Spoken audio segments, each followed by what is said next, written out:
Ok, alors je vais mettre un effet de nuage par-dessus là. Donc il va falloir que j'aille chercher une image fixe de nuage. On va aller chercher ça rapidement. Donc dans Google Clouds, public domaine entre guillemets, si vous voulez, et vous allez chercher des images de nuages. C'est juste un exemple parmi des milliers d'autres.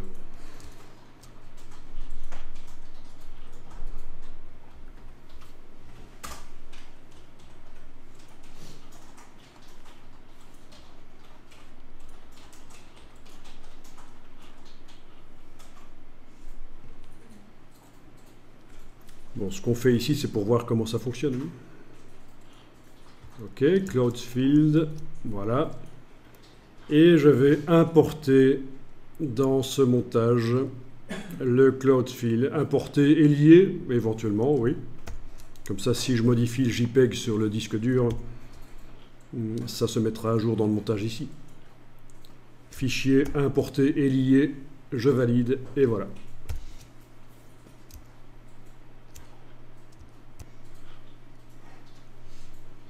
Bon, ben à partir de là, c'est comme du Photoshop normal.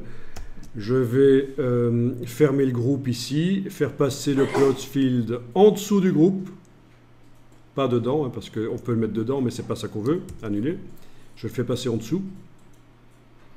Et sur le groupe, je vais aller mettre un masque de fusion qui va me permettre de faire un fondu, par exemple. Calque, masque de fusion, tout faire apparaître. Voilà, sur le groupe qui contient mes deux parties vidéo et le calque de réglage. Je viens de mettre un masque de fusion. Donc c'est comme des groupes normaux de Photoshop en fait, sauf que c'est un groupe vidéo ici.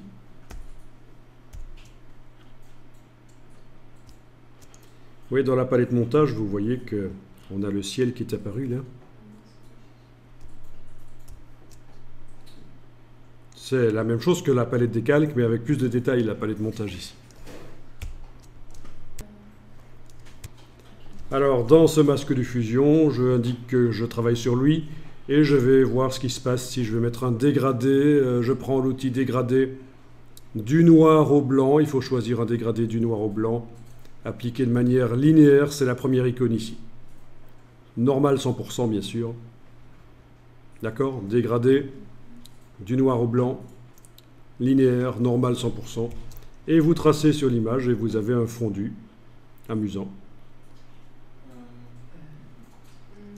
Mettez la tête de lecture à l'endroit où vous avez votre calque et éventuellement agrandissez-le, oui, pour qu'il fasse toute la durée de la vidéo. Voilà, c'est une image fixe.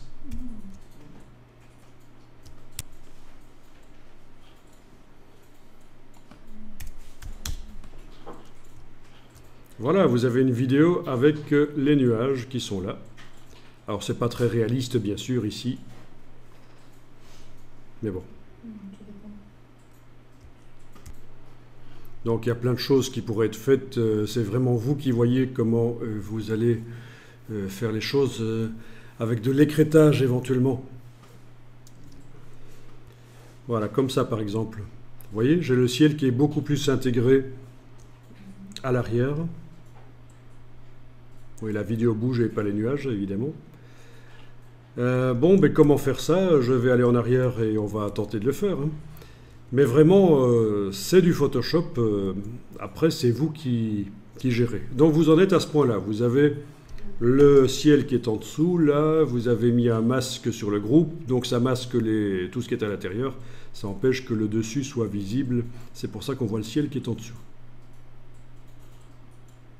Bon, ben essayez de transférer le masque sur le calque des nuages.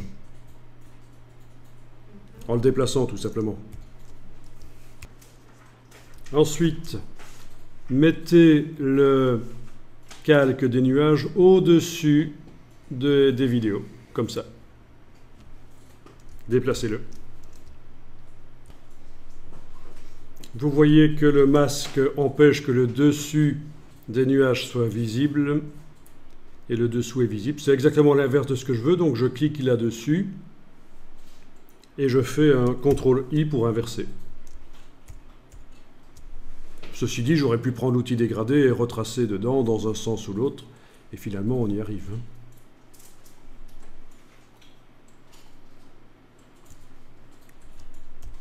Voilà, avec la touche majuscule pour que le dégradé soit bien parallèle au bord de l'image, pendant que je trace dans le masque.